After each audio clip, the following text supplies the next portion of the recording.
एकेकांची मनोगत ऐकत होतो. हे खरं आहे की गेल्या 3 दशकातला थरार, दशकाप्रमाणे काळ बदलत जातो, गुन्हेगारी बदलते, पोलीस बदलतात, गुन्हेगारांची शस्त्र त्यांच्या पद्धती बदलतात, त्याच्याप्रमाणे पोलिसांचे पण बदलतात. आणि केतकर साहेबांना मी सांगत होतो की तुम्ही जो एक उदाहरण दिलं की टाइम्स ऑफ इंडिया पूर्वी कसा होता, त्याच्यामध्ये ती बातमी आतमध्ये जायची, हल्लीच्या पेपरमध्ये हेडलाईन येते. पूर्वी होता तो टाइम्स ऑफ इंडिया आणि आताचे पेपर पाहिले तर क्राईम्स ऑफ इंडिया.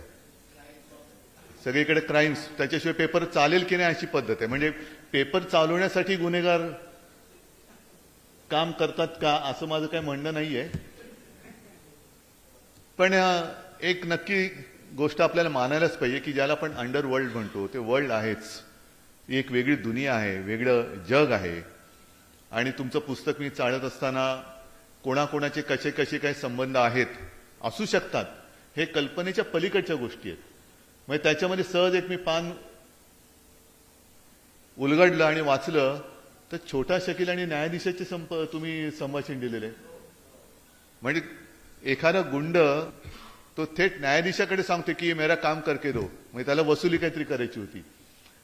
म्हणजे असे जर का संबंध असतील तर कर्णिक साहेब, समाज पुरुष तुम्ही जो म्हणाल त्यांनी न्याय मागायचा कोणाकडे, हा इथून प्रश्न सुरू होतो. तो बघतोय, त्याला हजारो डोळे आहेत, हजारो हात आहेत, पाय आहेत, सगळे आहेत, पण तो जोपर्यंत ते वापरत नाही तोपर्यंत आपला समाज म्हणून जो काही आपल्यावरती जबाबदारी आहे ती सुधारणार आपण की गुन्हे घडत राहतील, गुन्हेगार वाढत जातील. आणि प्रभाकर पवार, तुम्ही सुद्धा, तुमचा अभिमान आहे, कौतुक आहे नक्कीच मला की तुम्ही तुमच्यातलं सातत्य निर्भीडपणाने टिकवलेलं आहात. आणि या गोष्टी आपण नुसतं वाचत जाणार आहोत की त्यातनं आपण खरंच काही करणार आहोत का. पोलीस हा एक महत्वाचा घटक आहे. मी 2.5 वर्ष मुख्यमंत्री होतो. नेमका त्यावेळेला दुर्दैवाने माझ्या नशिबी जगातली सगळ्यात परिस्थिती जी होती कठीण, करोनाची, ती हाताळण्याचा तो काळ होता. पण एकूण जर का पाहिलं तर पोलीस हे सुद्धा एक शस्त्र आहे. त्या शस्त्राचा वापर कोण कसा करतोय त्याच्यावरती आपला समाज निरोगी राहणार का रोगी होणार हे ठरत असतं. शिवसेना, आता मी शिवसेना पक्षप्रमुख आहे, पण लहानपणापासून मी शिवसेनेची वाटचाल जी काही बघत आलो, राजकीय हाणामाऱ्या होत असतात आणि त्या झाल्याच पाहिजेत.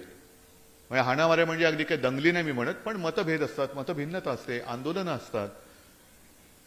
सुरुवातीला सुद्धा जरी तेव्हा काँग्रेसचा जमाना होता, पोलिसांकडनं शिवसैनिकांना धमक्या यायच्या, तू हे बंद कर काँग्रेसमध्ये, नाही तर टाळा लावतो.